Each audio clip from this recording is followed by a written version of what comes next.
আমরা জানি ভগবানের পর হচ্ছে মায়ের স্থান, আর মায়ের পরে কার স্থান? কার স্থান বলতে পারো? রাহুলের জীবনে অন্তত মায়ের পরে স্থান হচ্ছে অতীন্দ্রদার। কেন না? অতীন্দ্রদা যে মা রাহুলকে ছেড়ে দিয়ে চলে গেছে ছোটোবেলায়, যে মা রাহুলকে খাবার পর্যন্ত, মুখে অন্ন পর্যন্ত তুলে দেয়নি, ছেলে খাচ্ছে কি খায়নি, বেঁচে আছে কি বেঁচে নেই দেখার দরকার পর্যন্ত মনে পড়েনি, সেই সময় অতীন্দ্রদা রাহুলের জীবনে ভগবানের মতো এসেছে। তাহলে রাহুলের একটা ইম্পর্টেন্ট দিনে অতীন্দ্রদাকে ভুলে যাওয়াটা কি মানুষ চট করে মেনে নিতে পারে? তাই সমালোচনা তো হবেই, তাই তো? সমালোচনা অবশ্যই হবে। তো সেরকমই একটা টপিক নিয়ে আজকে আমি তোমাদের সাথে আলোচনা করতে এসেছি। তোমরা সবাই অতীন্দ্রদাকে চেনো, সবাই তোমরা রাহুলকে চেনো, তো ভিডিওটা দেখতে থাকো, স্কিপ না করে, সবটাই তোমরা বুঝতে পারবে। ব্যবহার করার পর সেই জিনিসটাকে ফেলে দেওয়া, সেটার প্রতি অকৃতজ্ঞ হওয়া, অকৃতজ্ঞতা দেখানো, এটা কিন্তু মানুষের স্বভাব। সেটা যে কোনো পার্থিব জিনিস হোক, আর মানুষের মন হোক, মানুষ হোক, জলজান্ত মানুষই হোক না কেন। তার উদাহরণ হচ্ছে এই রাহুল বলে ছেলেটি। কেন বলছি? তার কারণ হচ্ছে তোমরা অতীন্দ্র রাহুল সবাই চেনো, অতীন্দ্র অফিসিয়াল মানে অতীন্দ্রদা কে না চেনে? রানু মণ্ডলকে যিনি ফেমাস করেছিলেন। কিন্তু ওই যে অহংকার পতনের মূল কারণ রানু মণ্ডলের অহংকার, রানু মণ্ডলকে আবার হিরো থেকে জিরো বানিয়ে দিয়েছে। তো ঠিক সেই রকম কালকে একটা ভিডিও চোখে পড়লো, সেটা হচ্ছে অতীন্দ্র অফিসিয়ালের ভিডিও, অতীন্দ্রদার ভিডিও।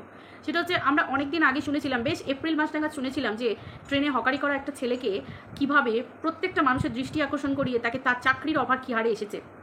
এমনকি তারা দুমুটো খেতে পারতো না, পড়তে পারতো না, ওষুধ খেতে পারতো না, বয়স্ক দাদু, সব কিছু অতীন্দ্রদা ব্যবস্থা করে দিয়েছে। সে বলে না ভগবানের, মানুষের কাছে ভগবান রূপে কেউ আসা, ভগবানের দূত, সেই হচ্ছে ব্যাপার, সেটা হচ্ছে অতীন্দ্রদা। আর অতীন্দ্রদা যে কাজটা করে সেটা কিন্তু ওই ভগবানের দূতের মতোই কাজটা। তো চলো বন্ধুরা, ওয়েলকাম টু মিলিস ব্লগ। আশা করি তোমরা সবাই খুব ভালো আছো, আমিও খুব ভালো আছি। সমালোচনার মতো প্রসঙ্গ হলে তো সমালোচনা করতেই হবে, তাই না? অবশ্যই কোনো মানুষকে নিয়ে একেবারে কাটা ছেঁড়া করে তাকে চিড়ে ফেরে ওরকম হবে না। নর্মালি একটু সমালোচনাতে, হেলদি সমালোচনাতে চলতেই পারে। সেই রকমই আজকে হেলদি সমালোচনার কন্টেন্ট হচ্ছে আমার আজকের রাহুল অতীন্দ্রদা। অতীন্দ্রদা এপ্রিল মাস নাগাদ লোকাল ট্রেনে হকারি করা একটা ছেলেকে পরিচয় দিয়েছিল, পরিচিতি বাড়াতে সাহায্য করেছিল। কে না? সে হচ্ছে রাহুল। অল্প বয়সী একটি ছেলে, সে পড়াশোনা ভালোভাবে কমপ্লিট করতে পারেনি, খুব কষ্ট করে পাশ করেছে, বিএ পাস, মানে বলতে পারো যে প্রচুর কষ্ট করেছে। মানে জীবনে যে স্ট্রাগেল, বড় মানুষরা যে জীবনে স্ট্রাগল করে সেটা ওই বয়সী ছেলে করেছে। কারণ কেন? বাবার মৃত্যুর পরে তার মা বেঁচে আছে, কিন্তু মা অন্য পুরুষের সঙ্গে পাশের বাড়িতে, 2-3টে বাড়ি পরেই মা থাকে, কিন্তু মা ঘুরেও দেখে না ছেলের দিকে। ছেলে খাবার খেতে পাচ্ছে কিনা, ছেলে মুখে অন্ন তুলছে কিনা, ছেলের খাবার জুটছে কিনা। তার সঙ্গে বয়স্ক শ্বশুর মশাই, মানে আমি রাহুলের মায়ের শ্বশুর মশাইয়ের কথা বলছি, মানে রাহুলের দাদু। দুজন প্রাণী ঘরের মধ্যে, একটা হচ্ছে রাহুল আর একটা হচ্ছে রাহুলের দাদু। তো রাহুলের দাদু প্রচণ্ড বয়স হয়েছে, চলতে পারে না, বাতের ব্যথা, হাঁটুর ব্যথা, এমনি শরীর খারাপ, শরীরে প্রচণ্ড রোগ, বয়সকালীন রোগ যেগুলো হয়। তো ওষুধ কিনে দেওয়ার মতো ক্ষমতা তো দূরের কথা, দুবেলা ভালো করে অন্ন তাদের ঠিকভাবে জোটে না, এমনই অবস্থা। একবেলা একটু আধটু রান্না করে ওই দুবেলা, মানে ওই দুটো প্রাণ কোনো রকমে খেয়ে চালাতো। তো সেই ক্ষেত্রে এপ্রিল মাস নাগাদ অতীন্দ্রদা তার ভিডিওর মাধ্যমে, অতীন্দ্রদার যা কাজ, ভগবানের দূত হিসেবে প্রত্যেকটা জায়গায় যাওয়া এবং সেই মানুষগুলোকে আবিষ্কার করা এবং তাদেরকে প্রচুর লক্ষ লক্ষ কোটি কোটি মানুষের পরিচিতি পাইয়ে দেওয়া, তাই তো? তো যখন নিজের লোকেরা কেউ থাকে না, তখন বাইরের লোকেরা, মানে বাইরের লোকই তখন আপন হয়, এটাই ফ্যাক্ট। তো সেই ক্ষেত্রে অতীন্দ্রদা সেই পরিচিতিটা দিয়েছিল রাহুলকে।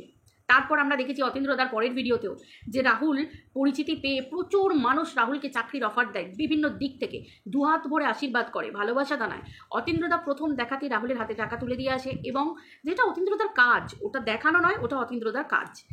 তো অতীন্দ্রদা সেই রকম রাহুলের হাতে টাকা তুলে দিয়ে আসে, যাতে বয়স্ক মানুষটা, মানে দাদু, ওষুধের কোনো প্রবলেম না হয়, ওষুধের মানে ট্রিটমেন্ট যাতে শুরু হয়, এবং অতীন্দ্রদা সেই ব্যবস্থাও করে যাতে যেখান থেকে অল্প টাকায় মানে ওষুধ কিনে আনতে পারে, সব কিছু ব্যবস্থা করে দেয়।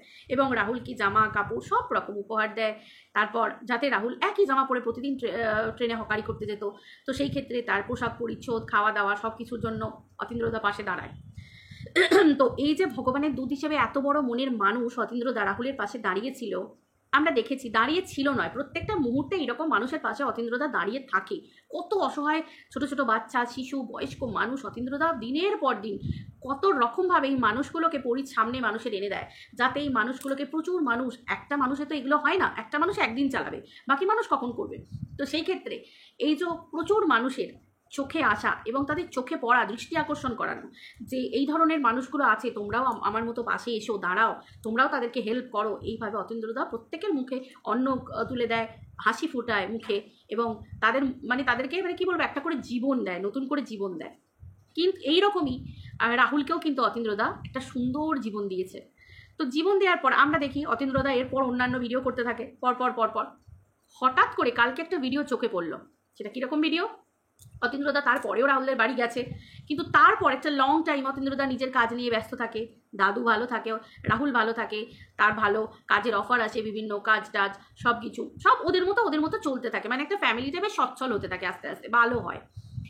তারপর হঠাৎ করে কালকের ভিডিওতে অতীন্দ্রদা বলছে যে তোমাদেরকে একটা নতুন জিনিস দেখাবো, যদিও আমি এটা বাইরের লোকের কাছ থেকে শুনেছি, এক্স্যাক্টলি বাইরের লোকের কাছ থেকে, কি না রাহুল বিয়ে করেছে, রাহুলের বাড়িতে নতুন বউ এসেছে। ঘটনা এই জায়গাটাতেই যে অবশ্যই একটা ছেলের জীবনে নতুন দিন আসছে, খুশির দিন আসছে, আনন্দের দিন, একটা বাড়িতে দেখভালের জন্য একটা মেয়ে দরকার, দুটো পুরুষ মানুষ, একজন বয়স্ক মানুষ আর রাহুলকে কাজ করতে হয়, ঘরে সব কিছু সামলানো, একটা মেয়ে হলে একটা বাড়ির বউ, একটা মেয়ে বা বোন দিদি যেই থাকুক না কেন সুন্দর করে গুছিয়ে সংসারটা হয়। তার জন্য রাহুলের একটা বাড়িতে মেয়ের দরকার ছিল, মানে একজন বউ মানুষের দরকার ছিল, তাহলে রাহুলকে বিয়ে করতে হবে। তো ঠিক আছে, রাহুল বিয়ে করে নিয়েছে ঝটপট করে, খুব ভালো কথা, খুব ভালো একটি মিষ্টি মেয়ে এসেছে বাড়িতে বউ হিসেবে, সব ঠিক আছে। কিন্তু রাহুলের বিয়ের সময় রাহুলের জীবনের এত বড় একটা শুভ কাজ, রাহুলের জীবনের সব থেকে একটা ইম্পর্টেন্ট দিন, আমরা জানি একটা পুরুষ একটা নারীর জীবনে ইম্পর্টেন্ট দিন হচ্ছে তাদের বিয়ে। প্রথমত হচ্ছে তাদের যখন জন্ম হয়েছিল, তার সে মা বাবার কোলালো করে এসেছিল, তখন সে ছোট, সে জানতো না। তারপর থেকে জন্মদিনটা হবে তাদের লাইফের ইম্পর্টেন্ট দিন, তারপরে হবে বিয়ে, তারপরে হবে যখন তারা বাবা মা হবে, সন্তান হবে, তখন ইম্পর্টেন্ট দিন, তাই তো? এইগুলো সব থেকে ইম্পর্টেন্ট দিন একটা মানুষের জীবনে। তো সেই ক্ষেত্রে রাহুলের বিয়ের সময় এত তাড়াহুড়োতে বিয়ে হয়েছে যে রাহুল তার নিজের কাছের যে বন্ধু বান্ধব, রাহুল নিজেই ভিডিওতে বলছে যে আমি জানি রাহুল একটা খুব ভালো মনের মানুষ, সরল মনের ছেলে, কিন্তু তাও আমরাও তো মানুষ, অতীন্দ্রদাও একজন মানুষ, রক্ত মাংসে করা মানুষ, তো তারও কষ্ট হয়, দুঃখ হয়। যখন একটা মানুষকে ভালোবেসে তার জন্য সব কিছু আমরা করি, তখন আমাদের না, আমরা তার সাথে অ্যাটাচড হয়ে যাই, আত্মা বলে না, আত্মায় অ্যাটাচড হয়ে যায়, মানে একটা মনের মধ্যে দুর্বল জায়গা একটা তৈরি হয়ে যায় সেই মানুষগুলোর জন্য। তো সেই ক্ষেত্রে অপর মানুষটা যখন তার শুভ দিনে শুভ কাজে এবং তার কোনো কাজে সামিল না করে, তাকে না বলে, তখন একটা ভিতরে কষ্ট থেকেই যায়। হ্যাঁ, অতীন্দ্রদার মতো অনেক মানুষ আছে যারা হাসি মুখে ব্যাপারগুলো মেনে নেয়, হাসি মুখে রাগ না করে সুন্দরভাবে, এগুলো তো সেই মানুষগুলোর বড় মনের পরিচয়, তাই তো? কিন্তু রাহুলের একটাবারও মনে ছিল না যে অতীন্দ্রদাকে বলা, একটা ফোন, এখনকার দিনে বলতে গেলে তো নিমন্ত্রণ করতে বাড়ি ছুটে যেতে যাওয়ার দরকার পড়ে না, আগেকার দিনের মতো যে চলো কবে একটা চিঠি লিখবো যাবে, কবে তার বাড়িতে যাবো নিমন্ত্রণ করতে সময় করে, তবে একটা ছোট্ট একটা কল আমাদের ডক্টর দরকার হলেও আমরা আর্জেন্ট কল করি, আজকে বাড়িতে একটা বিপদ আপদ হয়ে গেলে তার জন্য তো আমাকে ডক্টরকে একটা হ্যালো করতে হবে। তো সেই ক্ষেত্রে অতীন্দ্রদাকে একটা ছোট্ট মেসেজ, একটা পিং, একটা ফোন করলেই কিন্তু অতীন্দ্রদা ছুটে দৌড়ে চলে আসতো, তাই না? যে মানুষটা মানুষের বিপদের দিনই মানুষের মুখে অন্ন তুলে দেয়, মানুষের পরিচিতি দিতে পারে, সে রাহুলকে যেখানে সে ভাইয়ের মতো মেনেছে, সেই জায়গায় রাহুলের একটা এত বড় খুশির দিনে অতীন্দ্রদা আসতো না, কিন্তু রাহুল সেটা করেনি। এই জায়গাটা কিন্তু সমালোচনার জায়গা তৈরি হয়েই যায়। আমি রাহুলকে কটাক্ষ করছি না, কিন্তু মানুষ হিসেবে যে জায়গায় আজকে ভগবান, অতীন্দ্রদা তার কাছে ভগবান তুল্য হওয়া দরকার, কিন্তু সেই জায়গায় রাহুলের একটা বারও মনে পড়লো না অতীন্দ্রদার কথা, যে আমার আজকে এই জীবনের সব থেকে ইম্পর্টেন্ট দিনে আজকে যার সব থেকে বেশি দরকার, আমরা প্রথমে ভগবানের পর কাকে মনে করি? মাকে, বাবাকে, তাই তো? বাবা তো মারা গেছেন, বাবা চলে গেছেন, গত হয়েছে, ওপর থেকে বাবার আশীর্বাদ অবশ্যই আছে, তারপর গুরুজনকে বাড়িতে দাদুও ঘরে আছেন, তারপর তাহলে কে থাকছে? রাহুলের মা। কিন্তু রাহুলের মা, যে মা কোনোদিন সন্তানের মুখে অন্নই তুলে দিল না, খাবার তুলে দিল না, নিজের সুখের জন্য, নিজের আনন্দের জন্য গিয়ে সারা জীবনের জন্য পড়ে রইল, যে মা একটা বারো সন্তানকে নিয়ে যাবার জন্য কোনো লড়াই করলো না, সন্তানকে নিয়ে গেল না, সন্তানের খোঁজ খবর পর্যন্ত নিল না, একটা বাড়ির জন্য আজ এতগুলো বছর কোনো খোঁজ খবর নিল না, সন্তানের উচ্চ বাচ্চা নিয়ে, অথচ 2-4টে বাড়ি পড়ে, সন্তানের দিকে ঘুরে তাকায় না, সেই জায়গায় মায়ের আসার প্রশ্নই ওঠে না। তাহলে তারপরে ভগবানের দূত হয়ে মায়ের জায়গায় মায়ের জায়গাটা কে নিল? অতীন্দ্রদাই তো। সেই অতীন্দ্রদাকে নিমন্ত্রণ করার কথা তাড়াহুড়োতে হয়ে গেছে, এতটাই তাড়াহুড়ো ছিল যে জীবনে আমরা তো জানি যে তাড়াহুড়োতেও আমরা ভগবানকে ডাকি, তাড়াহুড়ো হলেও বিয়ের দিন আমরা ভগবানকে ডাকি, কিন্তু রাহুলের কাছে তো ভগবান হিসেবে একেবারে মানে বাবা মহাদেব, মা কালী, মানে এইসব পূজ্য দেবতার পরেই তো অতীন্দ্রদার কথা বসানোর উচিত ছিল, কিন্তু রাহুল ডাকেনি। রাহুল বলল গুটি কয়েক মানুষ ছিল। হ্যাঁ, রাহুল এখন ভালো শ্বশুরমশাই পেয়েছে, শাশুড়ি মা পেয়েছে, খুব ভালো কথা, খুব খুশি যে রাহুল ছোটো থেকে মায়ের কাছে যে ভালোবাসা পায়নি, বাবা স্নেহ পায়নি, বাবা অকালে চলে গেছেন, সেই জায়গায় একটা মেয়ের মা বাবা তাকে আপন করে নিয়েছে, সব ঠিক আছে। কিন্তু আজকে এই প্রশ্নটা ওঠে যে এই রাহুলকে কি কেউ চিনত? এই রাহুলের সঙ্গে কি কেউ সত্যি মেয়ের বিয়ে দিত? আজকে যদি না অতীন্দ্রদা তার জায়গাটা স্টেবল করে দিত, আজকে যদি না অতীন্দ্রদা সেই রাহুলকে সকলের কাছে পরিচিতি দিত, এবং রাহুলের মধ্যে যে সততা ভদ্রতা আছে সেটা যদি না ঘরে ঘরে পৌঁছে দিত, আজকে এত মানুষ বাইরে থেকে তার চাকরির অফার দিয়েছে, তার চাকরিতে তাকে জয়েন করিয়েছে, এই যে ব্যাপারগুলো, এগুলো কি কেউ করতো? কেউ করতো না। তাহলে সেই জায়গায় তার জীবনে যে শ্বশুর শাশুড়ি যতটা ইম্পর্টেন্ট, বাবা মা হিসেবে শ্বশুর শাশুড়ির যে জায়গাটা বাবা মার জায়গায় রাহুল দিয়েছে, তো সেই জায়গায় তার যে আবদারগুলো, রাহুল বলছে ভিডিওতে যে তার আবদারগুলো পূর্ণ করে দেয় তার শ্বশুর মশাই শাশুড়ি মা, গিয়ে বলে মা এটা দাও, মা ওটা দাও, সবই ঠিক আছে। কিন্তু আজকে অতীন্দ্রদা কোন জায়গায় ছিল? কোন জায়গায়? এই রাহুলকে তো বলতে হয়েছে যে আমার এটা চাই ওটা চাই, কিন্তু অতীন্দ্রদা রাহুলকে হকারি করতে দেখে ট্রেনে দিনের পর দিন দেখে সেই দিনই সকলের কাছে রাহুলের জীবনযাত্রা তুলে ধরেছে। না চাইতেই অতীন্দ্রদা রাহুলকে অনেক কিছু দিয়েছে। তাহলে যে মানুষটা না চাইতে রাহুলকে এত কিছু দিয়েছে, সেই মানুষটার কি বিয়েতে এতটুকু মানে ইনভিটেশন পাওয়ার বা তাকে মনে করার এতই তাড়াহুড়ো যে মনে করার কোনো প্রশ্নই উঠলো না, একটা বাড়ির জন্য মনে এলো না, তাই তো? তো অতীন্দ্রদা কালো হাসি মুখে আনন্দের সাথে, কারণ অতীন্দ্রদার মনের মধ্যে এগুলো ম্যাটার করে না, কারণ অতীন্দ্রদা যে কাজ করে সেই কাজটা এটাই যে মানুষ তো রক্ত মাংসে গড়া, কষ্ট দুঃখ পেলে হবে না। একবার যদি কষ্ট দুঃখ পেয়ে বসে যায় তাহলে সে মানুষের ঘরে ঘরে মানে ভগবান তাকে যে কাজ করার জন্য পাঠিয়েছে কাজগুলো উনি করতে পারবেন না। তাই জন্য অতীন্দ্রদার মনটাকে না শক্ত করে দিয়েছে ভগবান, শক্ত করে পাঠিয়েছে। হাসি মুখে রাহুলের বাড়ি গেছে, তাও নতুন বউকে তারপর রাহুলকে উপহার নিয়ে যেতেও কিন্তু বলেনি, দাদার কর্তব্য ঠিক করেছে, তার যতটুকু ক্ষমতা দাদার কর্তব্য কিন্তু ঠিক করে গেছে। তো এটাই তো হচ্ছে ব্যাপার, যে এখনও পৃথিবীতে এত বড় মনের মানুষও আছে অতীন্দ্রদার মতো মানুষ, তাই তো? কিন্তু এই যে জিনিস অল্প টাইমে তুমি পেয়ে যাবে সেটা ধরে রাখার মতো ক্ষমতা রাখতে হবে। আজকে কত মানুষ কমেন্ট করেছে, আমি ভিডিওর প্রথমে কমেন্টগুলো দিয়ে দিচ্ছি, যে ভিডিওর মাঝে মাঝে আমি কমেন্টগুলো প্রথমের দিকে বা মাঝে মাঝে আমি কমেন্টগুলো দিয়ে দিচ্ছি, যে কত মানুষ কমেন্ট করেছে যে সবাই কিন্তু অতীন্দ্রদার জন্যই রাহুলকে চেনে এবং রাহুলের সরলতা, রাহুলের ভালো মন, এগুলোর জন্য রাহুলকে ভালোবাসে। কিন্তু এই যে একটা ছোট্ট জায়গা, বলে না এক বালতি দুধে একটুখানি চনা, যে মানুষটা আমার বিপদের দিনে ভগবানের দূতের মতো, ভগবানের পাঠানো দূতের মতো এলো, সেই মানুষটাকে যে ভুলে যাওয়া, এটা কিন্তু পাবলিক মেনে নেবে না। মানে পাবলিক কেন, আমি নিজে একজন সমালোচক, আমি নিজেই মানতে পারছি না কোনো না কোনো জায়গায়। অতীন্দ্রদা কিছু মনে করেনি সেটা আলাদা ব্যাপার, কিন্তু একটা বাড়ির জন্য বিয়ে হয়ে গেল, ঠিক আছে বিয়ে না হয় হয়ে গেল, কিন্তু বিয়ে হয়ে যাবার পরও কি একবার ফোন করে বলা যায়নি যে যে কি বলে আমার বিয়ে হয়ে গেছে? ঠিক আছে, রাহুলের না হয় লজ্জা পাচ্ছিল, অতীন্দ্রদা পিন কমেন্ট করে দিয়েছে একটা পিন মেসেজ, যেখানে বলছে অতীন্দ্রদা যে রাহুল বলতে লজ্জা পাচ্ছিল।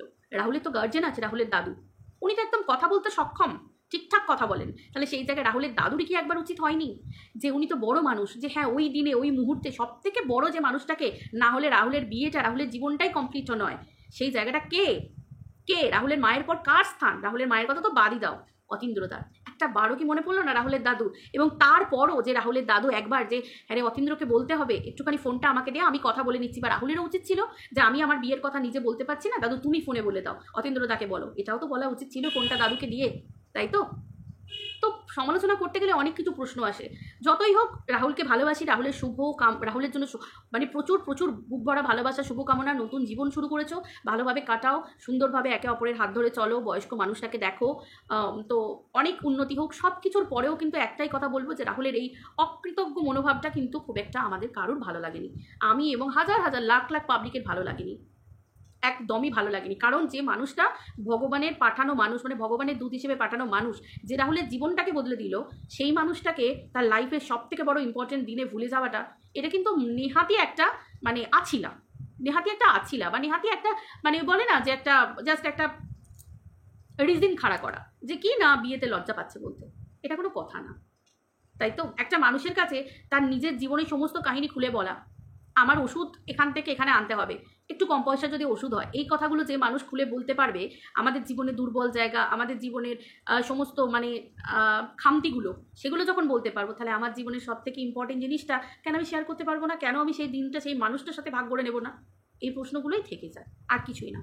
তো সেটাই বলবো, অতীন্দ্রদা মানুষটাই ওরকম, অতীন্দ্রদার কাজ আজও আছে, চলছে, ভবিষ্যতেও সারা জীবন চলবে। জানি মানুষটার অনেক বড় মনের মানুষ, যার জন্য পিন মেসেজে এটাই লিখেছে যে রাহুল বলতে লজ্জা পাচ্ছিল, কিন্তু কথা তো সেটা নয়, পাবলিক সব বোঝে। তো সেই ক্ষেত্রে যে জায়গাটা ভুল, মানুষের ভুলটা ভুল বলে তুলে ধরিয়ে দেওয়ার দরকার, তাহলে প্রত্যেক মানুষের কাছে এটাই মেসেজ যাবে যে তারা যেন নেক্সট টাইম এই ভুলটা না করে, তাই না? এই ভুলটা যেন না করে। তাহলে যে মানুষগুলো আজকে রাহুলকে এত ভালোবাসা দিয়েছে, স্নেহ দিয়েছে, একটা বাড়ির জন্য রাহুলের এই অকৃতজ্ঞতাটা দেখে তারা কিন্তু আর সেই ভালোবাসা স্নেহটা সমানভাবে দিতে পারবে না, তাই তো? একটা মানুষকে আমি ভালো বলবো, তার রিজন থাকতে হবে, তার পয়েন্ট থাকতে হবে, তবেই তো আমি তাকে বিচার বিবেচনা করে ভালো বলবো, ঠিক কিনা বন্ধুরা? তোমরাই বলো। তো চলো বন্ধুরা, রাহুল এবং শর্মিষ্ঠার জন্য অনেক অনেক ভালোবাসা, শুভকামনা রইল। তোমরা ভালো থাকো, সুস্থ থাকো, নীরব থাকো এবং নতুন জীবনে পা দিয়েছো, সুন্দরভাবে এগিয়ে চলো দাদুকে সঙ্গে নিয়ে। তোমাদের সব ভালো হোক এটাই বলি। আর অতীন্দ্রদার জন্য অনেক অনেক অনেক শুভকামনা। আর বেস্ট অফ লাক নতুন দিনগুলোর জন্য, যে এইভাবে অতীন্দ্রদা তুমিও প্রচুর মানুষের মনের মধ্যে জায়গা করে নাও। আরও তুমি তো মানুষের মনেই আছো, তাই ভগবান তোমার হাত দিয়ে এই কাজগুলো করাচ্ছে। তো তোমার জন্য তো ভগবানের তরফ থেকে প্রচুর আশীর্বাদ আছে, আর আমাদের মতো মানুষের তরফ থেকে শুভকামনা, ভালোবাসা, এবং তুমি দীর্ঘজীবী হও, এই কথাটা সবসময় বলতে চাই। তো চলো বন্ধুরা, ভিডিওটা যদি ভালো লেগে থাকে অবশ্যই লাইক, কমেন্ট, শেয়ার করে দিও, আর পাশে থেকেও। চলো টাটা।